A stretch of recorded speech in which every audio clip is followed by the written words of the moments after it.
Halo para penggemar dan pecinta fisika, pada video kali ini saya akan menjelaskan mengenai efek fotolistrik. Sebenarnya ini merupakan kelanjutan dari teori foton. Nah, efek fotolistrik itu adalah peristiwa lepasnya elektron dari permukaan logam karena disinari cahaya. Jadi eksperimennya nanti menggunakan cahaya yaitu sinar tampak yang panjang gelombangnya dari 400 nanometer sampai dengan 700 nanometer. Misalkan ada permukaan logam gitu ya. Permukaan logam ini disinari oleh cahaya. Nah, cahaya itu ya berarti Meiji Binyu itu ya. Kalau energi cahaya ini sudah mencukupi untuk menarik elektron keluar dari dalam logam, maka elektron itu akan keluar terlepas dari logamnya. Nah, peristiwa lepasnya elektron dari logam karena disinari cahaya itu yang disebut sebagai efek fotolistrik, saya singkat EFL. Terlepasnya elektron atau tidak terlepasnya elektron dari dalam logam itu bergantung pada dua hal. Yang pertama adalah bergantung pada energi foton cahaya. Nah, energi foton cahaya sudah saya bahas di video saya sebelumnya, sebelum video ini ya. Energi foton cahaya itu dirumuskan HF atau Hc per lambda. Atau boleh pakai rumus E sama dengan 12,4 kali 10 pangkat min 7 per lambda, satuannya EV meter. Asalkan lambdanya dalam meter, nanti energinya ketemu dalam elektron volt atau EV. Oke, ini sudah saya beri keterangan. E itu merupakan energi foton cahaya yang jatuh pada logam, satuannya Joule dalam SI. H itu adalah konstanta Planck, nilainya 6,6 kali 10 pangkat min 34 Joule. F itu adalah frekuensi cahaya yang jatuh pada logam, satuannya Hertz. C itu adalah cepat rambat cahaya dalam vakum. Lambda adalah panjang gelombang cahaya, satuannya jelas meter. Yang kedua adalah bergantung pada energi ambang logam atau fungsi kerja logam. Fungsi kerja logam atau energi ambang logam merupakan karakteristik suatu bahan. Jadi energi ambang itu menyatakan tingkat kesulitan melepas elektron dari ikatan atom logam. Jadi kalau misalnya kita butuh energi yang sangat besar sekali untuk melepaskan elektron dari dalam logam, itu dikatakan logam mempunyai fungsi kerja atau energi ambang logam yang tinggi. Tapi kalau elektron mudah dilepaskan, berarti itu energi ambangnya kecil. Nah, fungsi kerja logam itu dirumuskan W0 sama dengan HF0 atau Hc per lambda 0 atau ditulis 12,4 kali 10 pangkat min 7 per lambda 0. Satuannya EV meter, tentu saja lambda 0-nya ini harus bersatuan meter sehingga nanti W0 satuannya adalah EV. Jadi sebenarnya yang namanya energi ambang logam atau fungsi kerja logam itu adalah energi minimal untuk melepas elektron dari permukaan logam. Ini sudah saya beri keterangan ya. Nah, W0 itu merupakan fungsi kerja logam, satuannya Joule. H itu adalah konstanta Planck, seperti biasanya. F0 frekuensi ambang logam, satuannya adalah Hertz. Frekuensi ambang logam itu apa? Frekuensi ambang logam adalah frekuensi minimal dari cahaya untuk menarik elektron keluar dari dalam logam. Jadi frekuensi minimalnya. Nah, C seperti biasanya nilainya segini. Lambda 0 itu adalah panjang gelombang ambang, yaitu panjang gelombang cahaya maksimal untuk menarik elektron keluar. Jadi kalau frekuensinya itu minimal, lambdanya harus maksimal karena F dengan lambda itu berbanding terbalik. Jadi sekali lagi ya, kalau energi ambang itu energi minimal untuk menarik elektron keluar, frekuensi ambang itu frekuensi minimal cahaya untuk menarik elektron keluar, sedangkan lambda 0 itu adalah lambda maksimal untuk menarik elektron keluar dari dalam logam. Kalau saya gambarkan seperti ini ya, ini adalah permukaan logam ya. Fungsi kerjanya misalnya W0. Nah, cahaya didatangkan pada permukaan logam dengan energi foton E misalkan gitu ya. Maka nanti kalau elektron tidak mau keluar, masih tetap di dalam logam, itu berarti energi cahaya yang datang, energi foton cahaya yang datang, itu kurang dari fungsi kerja. Nah, jadi misalkan energi cahaya yang datang, katakanlah 4 elektron volt, tapi fungsi kerja logam 5 elektron volt. Jadi lebih besar fungsi kerjanya daripada energi foton cahaya yang datang. Nah, itu elektron tidak mau keluar, masih tetap di dalam logam. Tapi kalau hampir keluar seperti ini, hampir keluar ya. Nah, ini energinya tepat sama dengan fungsi kerja. Energi cahaya yang datang tepat sama dengan fungsi kerja. Tetapi kalau elektronnya sudah lepas, itu artinya bahwa energi foton cahaya yang datang pada logam itu sudah melebihi fungsi kerja. Ini ada selisih energi cahaya yang datang dengan fungsi kerjanya. Nah, selisih energinya atau sisa energinya itu untuk menggerakkan elektron menjadi energi kinetik karena dia terlepas dari logam. Dengan demikian, syarat terjadinya efek fotolistrik itu energi sinar atau cahaya yang jatuh pada logam itu harus melebihi fungsi kerja logam. Tapi ini kita bisa uraikan, itu adalah HF, sedangkan V0 itu HF0. Sehingga kalau begitu F lebih besar dari F0. Artinya frekuensi sinar yang dijatuhkan harus melebihi frekuensi ambang. Jadi ini merupakan syarat energi di syarat frekuensi. Tetapi kita tahu bahwa F itu adalah C per lambda ya. Nah ingat teori gelombang elektromagnetik. F0 itu C per lambda 0. Jadi C-nya saya coret, lambda 0 saya pindahkan ke ruas kiri, lambda saya pindahkan ke ruas kanan. Jadi ini merupakan syarat panjang gelombangnya. Jadi panjang gelombang sinar yang jatuh pada logam itu harus kurang dari panjang gelombang ambangnya. Percobaan efek fotolistrik pertama kali dilakukan oleh seorang ahli fisika dari Jerman yang namanya Heinrich Rudolf Hertz tahun 1887. Nah, percobaannya sebenarnya cukup sederhana. Ini ada suatu tabung. Nah, tabung ini hampa udara, terus kemudian di sini ada dua elektroda logam ya ini ya. Nah, ini terbuat dari logam, yang kiri dinamakan emitor, sedangkan yang kanan dinamai kolektor. Emitor itu sebagai katodanya nanti yang mengeluarkan elektron, sedangkan kolektor sebagai anodanya. Nanti logam emitor itu disinari oleh cahaya yang dihasilkan oleh bola lampu. Nah, waktu itu Hertz menggunakan cahaya dengan warna merah ya, diarahkan ke emitor. Nanti kalau energi cahaya ini sudah cukup, maka nanti elektron bisa keluar dari logam emitor ini atau logam katoda, sehingga nanti begitu keluar dia akan bergerak menuju kolektor. Nah, kalau dia sudah mencapai kolektor, maka akan terbaca arus pada ampermeter. Elektron itu nggak bisa dilihat karena terlampau kecil. Jadi kita hanya bisa tahu arus elektron itu dari bacaan ampermeter. Kalau ampermeter menunjuk 0, itu berarti tidak ada elektron yang terlepas. Tidak ada elektron yang sampai pada kolektor, gitu ya. Tapi kalau arusnya ada, itu berarti ada elektron yang nyampe pada kolektor, begitu. Rangkaian ini dihubungkan dengan tegangan DC ya, direct current. Nah, yang bisa diubah-ubah. Nah, ini ada tanda panahnya, itu artinya tegangan variabel. Artinya dia bisa berubah karena diputar-putar atau mungkin digeser-geser. Pertama kali Rudolf Hertz melakukan percobaan ini gagal total. Dia menggunakan cahaya merah, ternyata tidak ada arus yang terbaca pada ampermeter. Nah, kemudian dia mencoba untuk menaikkan intensitas cahayanya dari cahaya yang intensitas rendah ke intensitas yang tinggi. Nah, ternyata apa? Kenyataannya elektron juga nggak bisa keluar. Nah, kemudian intensitasnya dinaikkan lagi, lebih tinggi lagi. Ternyata elektronnya juga masih belum keluar. Arus yang dibaca ampermeter 0. Nah, lalu Mr. Hertz ini bingung, kenapa ya elektron nggak bisa keluar?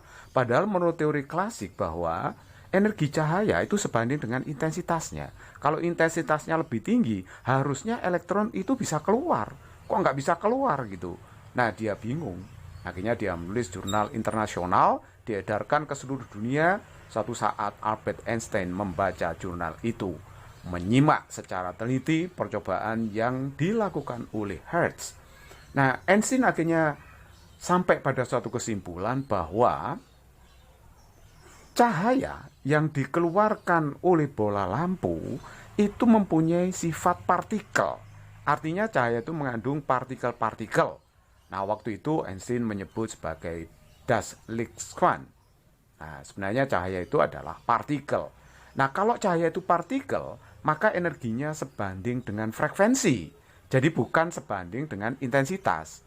Nah, percobaan ini gagal karena sama sekali intensitas tidak ada kaitan dengan energi untuk menarik elektron keluar dari logam. Nah, ini yang dikatakan Albert Einstein, energi itu sebanding dengan frekuensi. Jadi kalau ingin menaikkan energi sinar yang jatuh pada logam, ya jangan menaikkan intensitasnya, naikkan saja frekuensi cahaya. Nah, kita tahu bahwa cahaya merah itu frekuensinya paling rendah, sehingga energinya kecil, elektron tidak mampu ditarik keluar. Nah, oleh sebab itu harusnya frekuensi yang digunakan adalah frekuensi misalkan sinar ungu, sinar biru yang frekuensinya lebih besar. Dengan mengganti sinar merah dengan sinar biru atau ungu, ternyata dengan intensitas yang rendah saja elektron bisa keluar. Dia bisa keluar menuju kolektor dan akhirnya bacaan arus ampermeter tidak sama dengan 0. Percobaan efek fotolistrik ini berarti membuktikan bahwa yang namanya cahaya itu bersifat sebagai partikel. Jadi setiap partikel itu mempunyai energi yang berbanding lurus dengan frekuensinya. Nah, makanya dilengkapi rumusnya oleh Max Planck, yaitu Hf. Nah, karena E sebanding dengan F menurut Einstein, sedangkan Planck menemukan konstanta Planck-nya, yaitu H, oleh sebab itu persamaan E sama dengan Hf disebut sebagai persamaan Einstein-Planck. Percobaan Head itu gagal bukan karena menggunakan sinar merah yang frekuensinya kecil, bisa jadi karena fungsi kerja logam itu terlampau besar. Nah, karena syarat terjadinya EFL itu energi sinar yang jatuh harus melebihi fungsi kerja logam. Jadi kalau energi sinar yang jatuh itu kecil, harusnya fungsi kerjanya itu juga harus diperkecil. Misalnya energi sinar yang jatuh 4 eV, ya W0-nya harus di bawah 4 eV supaya elektronnya bisa keluar. Jika energi sinar yang jatuh itu melebihi fungsi kerja, berarti ada selisih energi di sini. Lah, energinya itu adalah untuk tenaga penggerak elektron dari emitor ke kolektor atau untuk energi kinetiknya. Jadi EK itu merupakan selisih energi foton yang datang pada logam dikurangi dengan fungsi kerjanya. Ini bisa kita urai menjadi E itu HF, sedangkan W0 itu adalah fungsi kerja. Nah, seperti inilah energi kinetik maksimum elektron yang terlepas dari emitor. Jadi EK maksimum elektron akan terjadi pada saat tepat keluar dari emitor. Nah, nanti bagaimana nasib elektron setelah keluar dari emitor? Karena ini seperti dilontarkan ya dari emitor, dilemparkan dari emitor, sehingga nanti gerakan elektron bagaimana ini? Dari emitor ke kolektor. Yang jelas gerakan elektron ini akan mendapatkan perlambatan. Kenapa demikian? Karena yang emitor itu kan bermuatan positif. Nah, sedangkan yang kolektor itu bermuatan negatif. Perhatikan ya, di sini emitor bermuatan positif, kok elektronnya keluar dari sini. Logam bermuatan positif bukan berarti elektronnya tidak ada ya. Ada, cuma lebih banyak proton daripada elektron. Jadi elektronnya juga banyak di sini. Makanya elektron bisa keluar dari emitor. Nah, karena elektron bermuatan negatif, jika bergerak dari emitor ke kolektor, maka dia akan mendapatkan perlambatan. Jadi pertama, kecepatan maksimum di sini, EK-nya maksimum di emitor. Dia punya EK yang maksimum. Begitu bergerak ke kolektor, diperlambat, akhirnya berhenti di kolektor. Nah, tegangan antara emitor dan kolektor yang menghentikan elektron tersebut dinamakan sebagai potensial pemberhenti. Tentu saja potensial pemberhenti itu akan berhubungan dengan EP listriknya. Kita ingat bahwa kalau di sini elektron punya gerakan, punya gerak, berarti punya EK. Lah EK-nya di sini maksimum. Elektron diperlambat, akhirnya berhenti di kolektor. Nah, karena berhenti, EK-nya habis, berubah menjadi energi potensial listrik. Jadi akan terjadi perubahan energi kinetik menjadi EP listrik. Oke, jadi EK tadi berubah menjadi EP listrik di kolektor, sehingga EK ini bisa ditulis, EP listrik itu kan Q kali V ya. Jadi karena ini tadi potensial pemberhenti, maka saya simpulkan dengan VO. Jadi potensial pemberhenti, VO, yang menghentikan gerak elektron di kolektor. Nah, terus kemudian EK juga kalau dikaitkan dengan kecepatan maksimum di emitor, yaitu setengah MV kuadrat. Nah, ini sudah saya beri keterangan ya. Muatan elektron itu adalah min 1,6, 10 kali 10 pangkat min 19 kulum. V itu potensial pemberhenti, satuannya volt, M itu adalah massa elektron. Massa elektron itu sudah tertentu ya, 9,1 kali 10 pangkat min 31 kg. Sedangkan V itu kecepatan maksimum elektron di emitter pada saat tepat lepas dari emitter. Nah, tentu saja satuannya meter per sekon. Sangat menarik sekali kalau kita gambar grafik hubungan antara energi kinetik maksimum dengan frekuensi sinar yang jatuh pada logam. Jadi tadi kan ada rumus EK, E min W0 ya. E-nya itu adalah energi foton yang jatuh pada logam. Rumusnya adalah HF, sehingga EK-nya itu sama dengan HF min W0. Nah, kalau saya gambar EK itu sebagai sumbu vertikal, sedangkan F-nya itu sebagai sumbu horizontal, karena F-nya ini pangkat 1, berarti grafiknya berupa garis lurus, linier, miring, seperti ini ya. Nah, perpotongan grafik dengan sumbu F itu namanya frekuensi ambang. Sedangkan perpotongan grafik dengan sumbu EK itu namanya min W0 ya. Jadi W0 itu adalah fungsi kerja logam.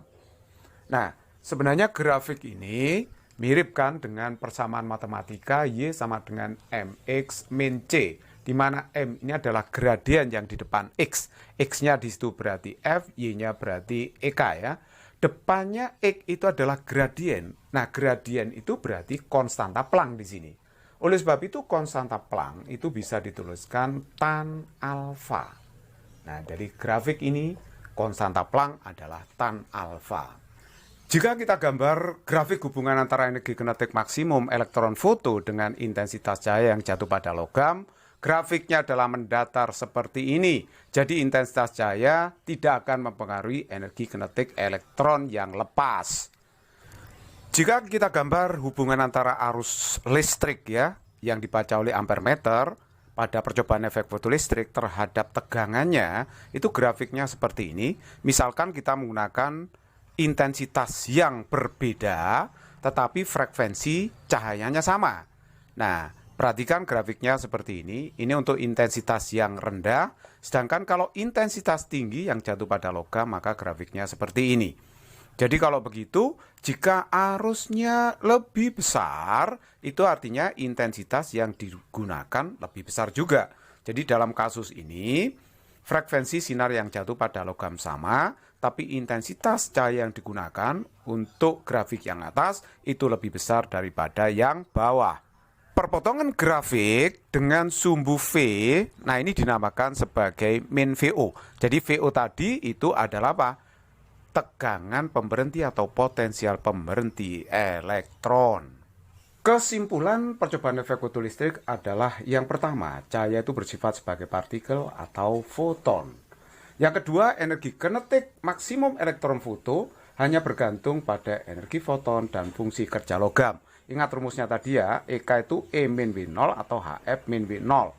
Jadi energi kinetik itu hanya bergantung pada energi foton yang jatuh pada logam dan fungsi kerja, atau frekuensi sinar yang jatuh pada logam dan fungsi kerjanya.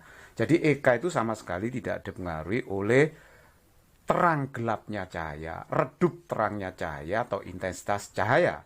Tetapi hanya dua hal ini ya. Oke, terus kemudian yang ketiga, intensitas cahaya hanya mempengaruhi jumlah elektron yang terlepas dari logam. Artinya kalau intensitas cahayanya dibesarkan, ketika elektron sudah lepas, misalkan menggunakan sinar warna biru ya, dijatuhkan pada logam dan elektronnya bisa lepas. Kalau intensitas cahaya biru itu tersebut diperbesar, maka jumlah elektron yang keluar dari logam akan lebih besar juga. Itu akan menyebabkan adanya arus yang terbaca dalam ampere meter juga akan membesar. Nah, Einstein menjelaskan bahwa satu foton hanya bisa menarik satu elektron.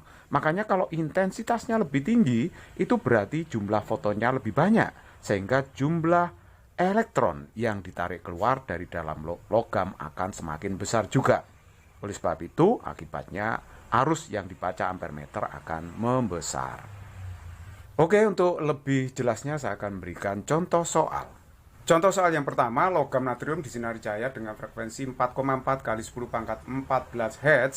Ternyata elektron hampir lepas dari permukaannya. Bila konstanta Planck 6,6 kali 10 pangkat min 34 Joule/sekon dan logam tersebut disinari cahaya yang frekuensinya 6 kali 10 pangkat 14 Hz, maka berapakah potensial pemberhenti elektron? Kita bisa mengerjakan dengan sangat mudah. Yang diketahui dalam soal tersebut, ini kan berarti frekuensi ambang ya, frekuensi minimal untuk mengeluarkan elektron dari dalam logam. 4,4 kali 10 pangkat 14 Hz, sedangkan frekuensi yang jatuh pada logam 6 kali 10 pangkat 14 Hz. Konstanta Planck diketahui 6,6 10 pangkat min 34 Joule sekon. Jadi di sini yang ditanyakan adalah potensial pemberhenti V0. Dan kita harus ingat bahwa yang namanya muatan elektron itu adalah min 1,6 10 pangkat min 19 kulum gitu. Oke, nah sekarang dari yang diketahui kita bisa menghitungnya. Hitung dulu EK-nya. EK itu kan sama dengan E, energi foton dikurangi fungsi kerja. Energi foton itu HF. W0-nya itu HF0. Saya bisa keluarkan hanya, jadi ini dalam kurung F dikurangi F0. Nah, EK-nya itu kita kaitkan dengan potensial pemberhenti. Q dikalikan dengan VO ya. H, ini F dikurangi F0. Sekarang kita tinggal masukkan aja. Jadi tanda minnya nggak usah dipakai. Nilai mutlaknya aja. 1,6, 10 pangkat min 19 kulum ya. Jadi nilai mutlaknya saja saya masukkan. Nah, ini VO yang ditanyakan. Hanya itu adalah 6,6, 10 pangkat min 34. F-nya adalah 6 kali 10 pangkat 14. F0-nya 4,4 kali 10 pangkat 14. Kita lanjutkan perhitungannya. Jadi ini 1,6 kali 10 pangkat min 19 kali VO sama dengan ini 6,6 kali 10 pangkat min 34. 6 dikurangi 4,4. Itu kan 1,6 ya. 1,6 kali 10 pangkat 14. Jadi 1,6-nya saya coret. Sehingga ini VO-nya adalah 6,6. Saya kalikan, ini 10 pangkat min 20 ya. Ini saya pindah ke ruas kanan, 10 pangkat 19. Jadi ini 6,6 kali 10 pangkat min 1. Berarti 0,66 volt. Inilah potensial pemberhenti elektron. Soal nomor 2, suatu logam punya fungsi kerja 2,9 eV. Jika cahaya dengan panjang gelombang 400 nanometer dijatuhkan pada logam itu, maka hitunglah energi kinetik elektron foto, laju maksimum elektron foto, potensial pemberhenti elektron. Diketahui konstanta Planck, massa elektron, muatan elektron dengan 1 eV, 1,6 kali 10 pangkat min 19 Joule. Oke, kita jawab pertanyaan yang A. Ini sudah diketahui ya, fungsi kerja logamnya 2,9 eV, lambdanya 400 nanometer. Nano itu 10 pangkat min 9, jadi ini sama aja dengan 4 kali 10 pangkat min 7 meter. Kita cari dulu energi fotonnya.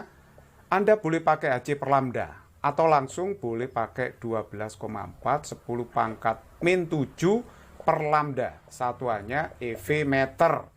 Kalau kita menggunakan rumus yang atas, ini dalam SI ya, satuannya Joule nanti. Tapi kalau yang bawah langsung ke EV, asalkan lambdanya itu dalam meter. Jadi lebih cepat pakai rumus yang bawah, 12,4 10 pangkat min 7. Lambdanya adalah 4 kali 10 pangkat min 7 meter. Yang atas EV meter, meternya bisa dicoret. Berarti ini hasilnya 3,1 ya kan? Langsung satuannya elektron volt. Nah, itulah energi foton yang jatuh pada logam. Tapi kita ditanya energi kinetik elektron foto, berarti energi kinetik maksimum maksudnya ya. Jadi energi dikurangi fungsi kerja. Nah, ini energi foton yang jatuh pada logam dikurangi fungsi kerja. Jadi energinya 3,1 dikurangi dengan 2,9. Berarti ini hasilnya adalah 0,2 elektron volt. Oke, sekarang kita jawab pertanyaan yang B, laju maksimum elektron foto. Nah, itu sangat mudah sekali karena EK-nya sudah diketahui ya. EK itu kalau dikaitkan dengan laju maksimum setengah MV kuadrat kan gitu ya. Jadi EK-nya masukkan aja 0,2, 1 EV itu 1,6, 10 pangkat min 19 Joule. Ini dibuat SI ya, 1 EV sekian Joule. Nah, sama dengan setengah, massa elektron 9 kali 10 pangkat min 31 dikalikan V kuadrat.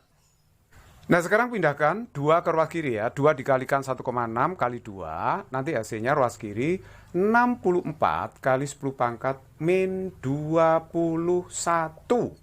Jadi kalau begitu yang kanan tinggal 9, 10 pangkat min 31 kali V kuadrat. Nah, 10 pangkat min 21 dibagi 10 pangkat min 31 itu adalah 10 pangkat 10, ya kan? 10 pangkat 10. Nah, ini 9 V kuadrat. Kalau saya akar kedua ruas, akar 64 itu 8. Akar 10 pangkat 10, 10 pangkat 5. Akar 9 itu 3. Akar V kuadrat itu V. Jadi V-nya adalah 8 per 3 kali 10 pangkat 5. Nah, ini sama aja dengan gini kan? 2 per 3 kali 10 pangkat 5. Nah, ini sama aja dengan 2,67 kali 10 pangkat 5 meter per sekon. Nah, inilah laju maksimum elektron yang terlepas dari logam. Nah, sekarang kita jawab pertanyaan yang C, potensial pemberhenti elektron. Kita tahu EK maksimum nanti akan jadi EP listrik. Jadi EK maksimum, EP listrik itu Q kali V, ya kan? EK-nya adalah 0,2. Nah, 1 EV dijulkan ya, kali 1,6, 10 pangkat min 19. Muatan elektron, nggak usah pakai negatif, nilai mutlaknya saja ya. Ini nilai mutlak muatannya, dikalikan dengan potensial pemberhenti, simbolnya tadi VO ya. Jadi kalau begitu ini saya coret aja, ini saya coret. Berarti kalau begitu VO-nya adalah 0,2 volt. Jadi apa yang bisa disimpulkan? Kalau energi kinetik maksimum elektron dinyatakan dalam elektron volt, maka potensial pemberhentinya itu senilai N volt. Jadi nilainya sama dengan energi kinetik maksimumnya. Lihat ini 0,2, ini juga 0,2. Ini asalkan EK-nya dalam elektron volt. Contoh soal nomor 3. Grafik di atas menunjukkan hubungan antara energi kinetik maksimum elektron foto EK terhadap frekuensi cahaya yang jatuh pada logam F pada efek fotolistrik. Besar F itu berapa? Jadi ini yang tanyakan pada grafik besar F ya. Konstanta Planck sudah diketahui, 1 eV sekian Joule. Kita bisa menjawab dengan sangat mudah karena yang diketahui dalam soal, perhatikan di sini ya. Perpotongan grafik dengan sumbu EK adalah min W0. Min W0. Jadi W0-nya di situ berdasarkan teori yang sudah saya jelaskan adalah 2,1 elektron volt. Ini satuannya elektron volt. Nah, kemudian pada frekuensi F yang ditanyakan, energi kinetiknya adalah, lihat baca grafik, 1,2 elektron volt. Nah, dari sini kita bisa menggunakan rumus bahwa EK itu adalah HF min W0. Jadi HF itu berarti EK ditambah dengan W0. Nah, H itu konstanta Planck 6,6, 10 pangkat min 34, lihat ya. Sedangkan F-nya ditanyakan, yang kiri ini bersatuan Joule. Nah, coba yang kanan ya. EK-nya di situ adalah 1,2 ditambah dengan W0-nya adalah 2,1. Tapi ini satuannya EV kan? Satuannya elektron volt. Jadi satu elektron volt kita jadikan Joule. Ini harus dikali 1,6 kali 10 pangkat min 19 Joule. Jadi satuannya itu harus sama dengan yang sebelah kiri. Jadi kalau yang sebelah kiri itu Joule, maka satuan yang sebelah kanan juga harus Joule. Lanjut, jadi ini 6,6 ya, kali 10 pangkat min 34 F. Terus kemudian ini adalah 3,3 kali 1,6, 10 pangkat min 19. Jadi kalau begitu F-nya itu adalah 3,3 dibagi 6,6 itu adalah setengah kali 1,6, 10 pangkat min 19 ini pindah ke ruas kanan, 10 pangkat 34. Jadi ini adalah 0,8 kali 10 pangkat 15. Berarti hasilnya adalah 8 kali 10 pangkat 14 Hz. Nah, itulah frekuensi sinar yang dijatuhkan pada logam yang menimbulkan efek fotolistrik sehingga memiliki energi kinetik 1,2 eV. It's very easy problem.